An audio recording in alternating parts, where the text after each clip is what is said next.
Hey there, hi, welcome to the channel. I am Garrett, and in this video, we're gonna be talking all about decorating with color. I'm gonna be talking about the different types of contrast you can use in your home. I'm gonna be talking about my rules for decorating with color. I hope that this video inspires you and gives you the confidence to infuse some gorgeous, beautiful, and vibrant color into your space. Now, we have got a lot of ground to cover, so let's get into the video. Now, we are in a different filming location. The house is a bit of a mess. We have got a major project going on, so make sure you subscribe to the channel to get updates on that so you can see what is happening in this space and you can see how I like to decorate in my home and how I like to use color and how I contrast within my space. But the first thing we have to cover is that black and white are not actually considered to be colors. So when I'm talking about color, I'm not talking about a white like my walls, a white like my jacket. I'm talking about a blue like my shirt, a blue like my jars.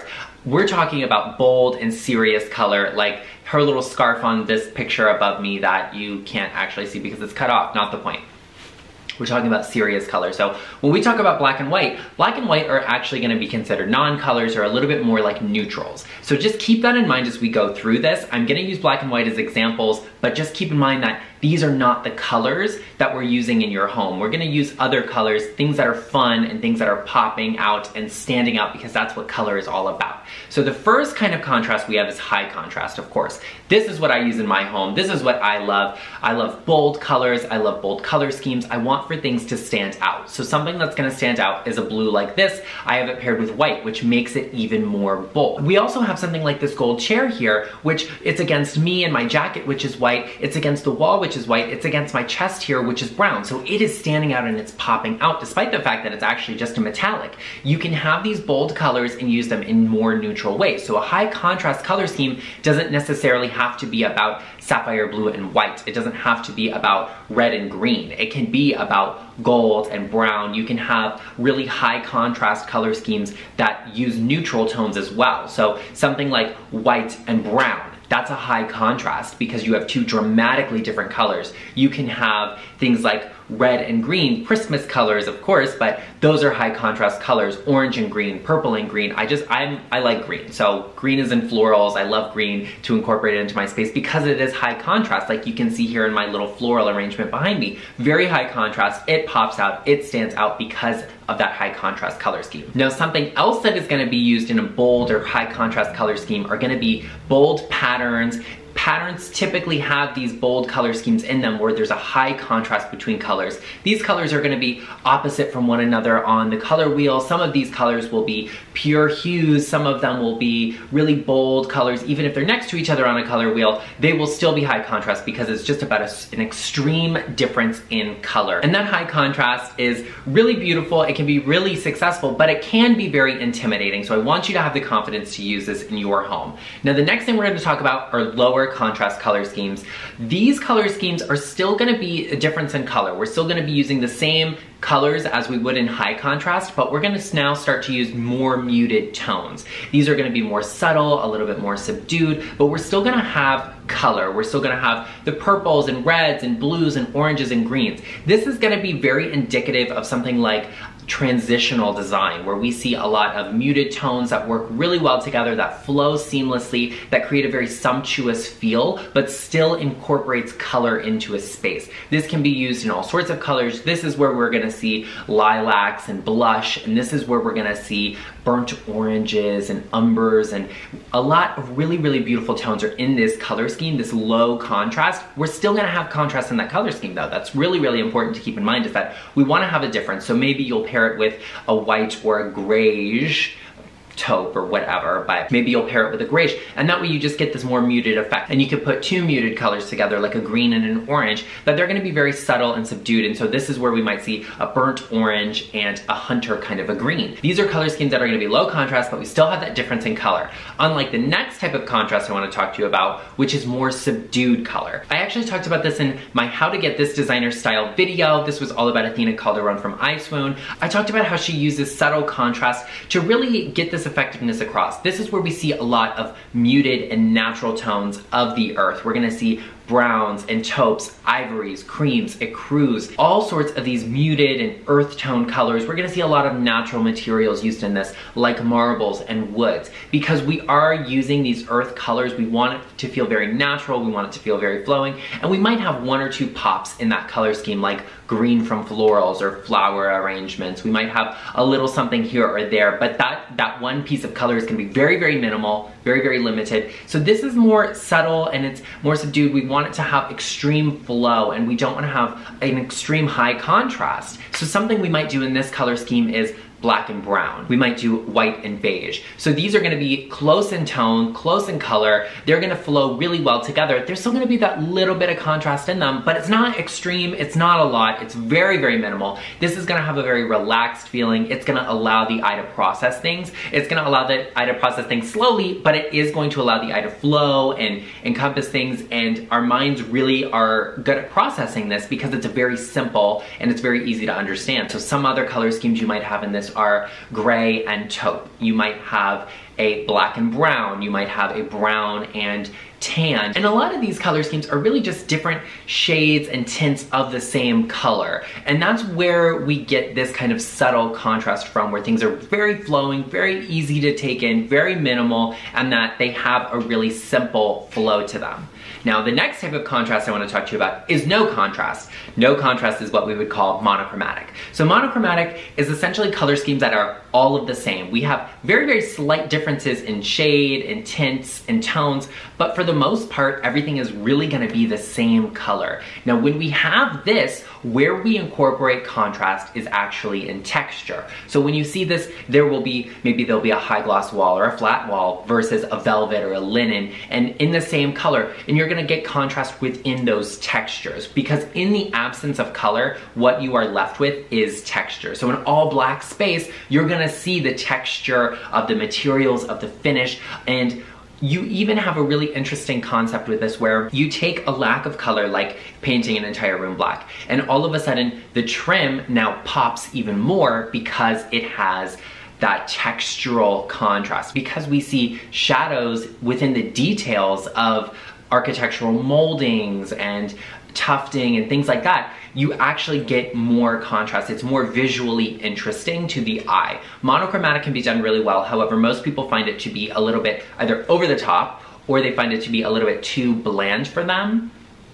I personally like monochromatic. I think it's really cool for commercial instances where people don't necessarily live in that space, because it takes a very, very dedicated person to live in a monochromatic space, especially a high color monochromatic space. And so when we talk about monochromatic, we're not just talking about everything being beige. We're talking about everything being chartreuse. We're talking about everything being black. We're talking about everything being purple. So these are monochromatic color schemes where everything is the same color. It's not necessarily just muted tones. This can be bold and wild and fun color, but it's all gonna be the same color, just very slightly different shades and tints about. Let me actually explain to you some lingo with this. When we talk about color, we have a hue, and a hue is what is essentially a pure color. So this is predominantly gonna be primary colors on the color wheel. We're not gonna see any additives of white, black, gray, anything like that. This is gonna be pure color on the color wheel. So after that, we now have tints. So tints is essentially that pure hue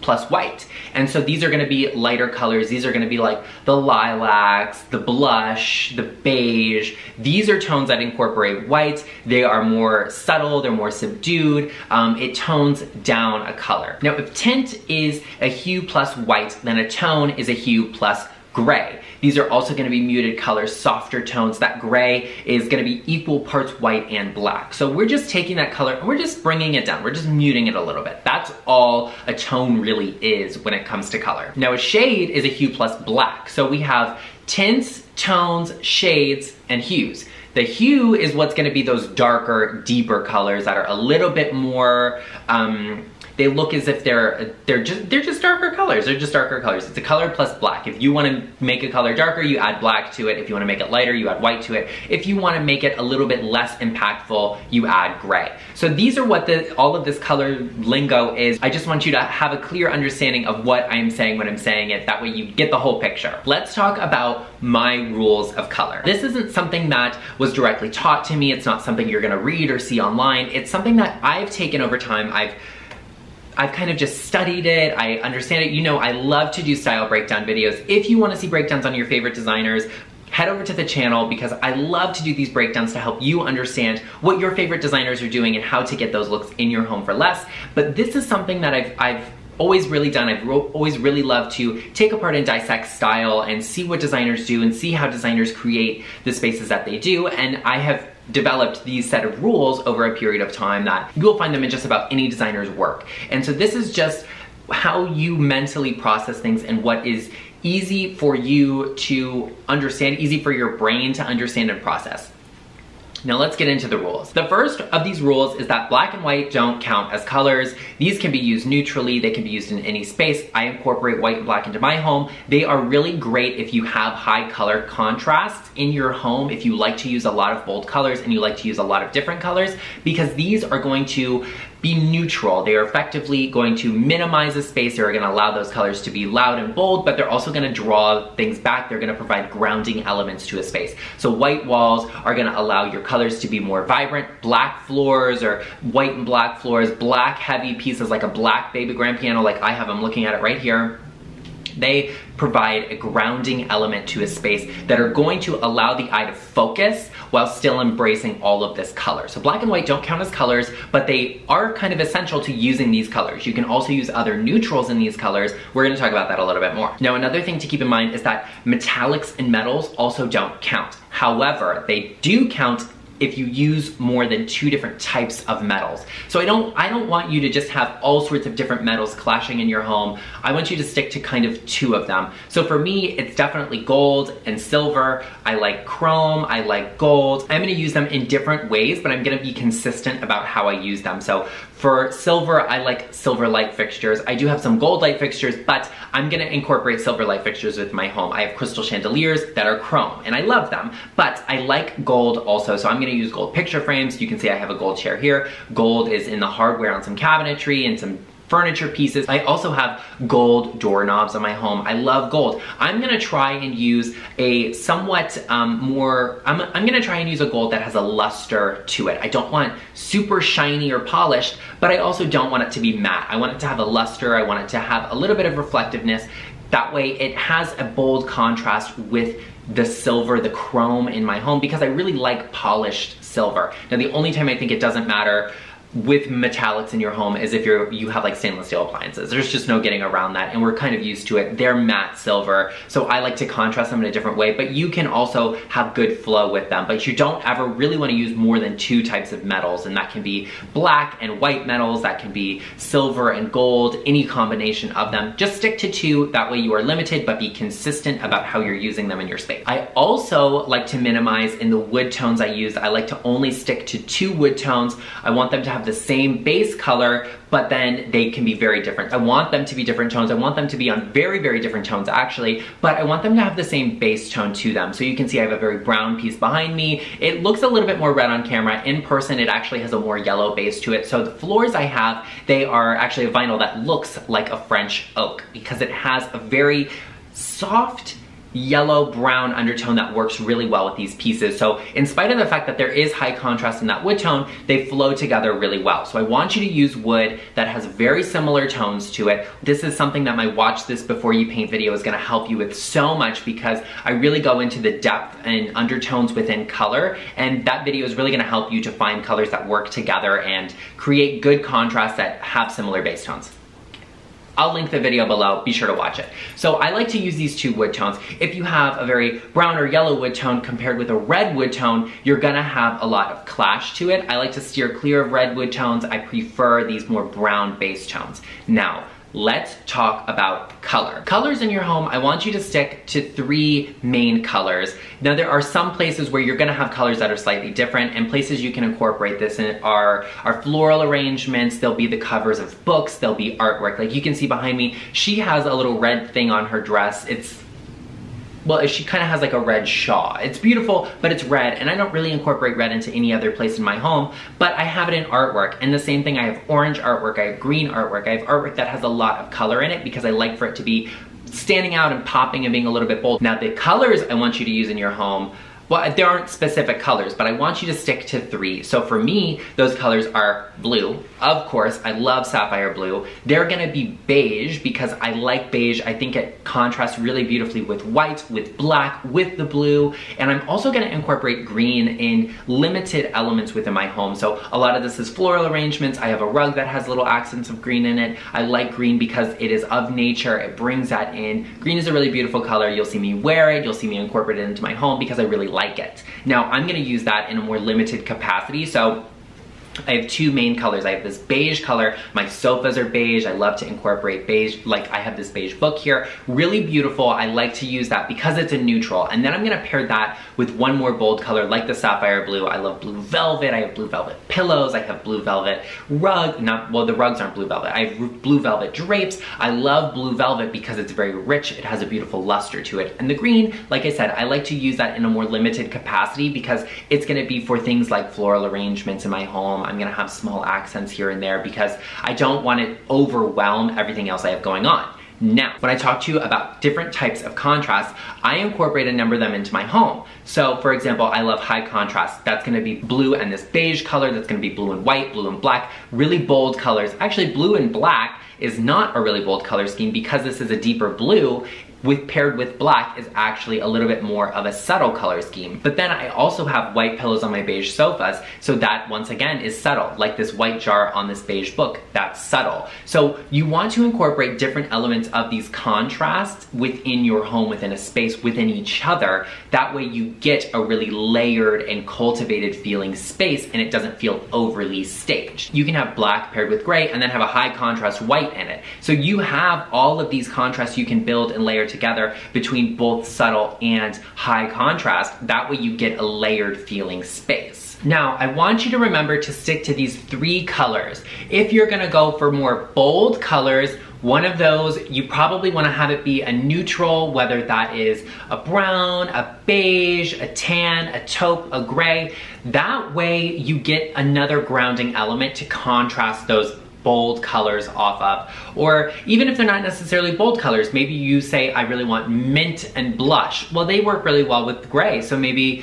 the 3rd color you incorporate is gray. You can also have one of those colors be something that's a little bit more neutral, one of them be a larger, bolder impact, like I have, and then one of them be something that's just hinted at, whether that is like a bold fuchsia and you just do floral arrangements and maybe an art piece in that. You can do a lot of things with color. As long as you stick to these 3, it's gonna be very cohesive feeling and it's gonna be very easy to process. When you start incorporating 4 colors, now our mind is racing around trying to understand what all is happening everywhere, as opposed to when we stick to those 3. You can also go for less. Less is always more, but you're gonna have to really incorporate more of that black and that white into a space that only has 2. That way you just get a little bit more impact, something a little bit more bold, something that says a little bit more. Something else I also want you to keep in mind is that when I talk about color, I'm not just talking about these bold, vibrant, jewel tone colors. I'm talking about color as a whole, basically everything other than black and white. So if you really like neutral colors, go for neutral colors. Pick 3 different ones. You're gonna get a very cultivated feel by using those 3 different neutral tones, and that can be a tan, it can be a brown, and it can be a crew or beige. You can use a taupe. You can use a lot of different colors within this 3 color rule. So stick to those 3 colors. Black and white don't count. Only 2 metallics, only 2 wood tones with a similar base color, and you will have a successful design. And it doesn't matter what your style is, it doesn't matter what look you're going for or what vibe you're after, you will have a successful design if you stick to those. Now, I hope this video helped you build confidence in using color color within your home, using color within your space? If it did, be sure to let me know in the comment section down below. You know, I love to hear from you. I love to hear what you have to say, and I want to know, do you use color in your home? What are the colors you like and you love? Let me know in the comment section down below, and I will see you in the next one.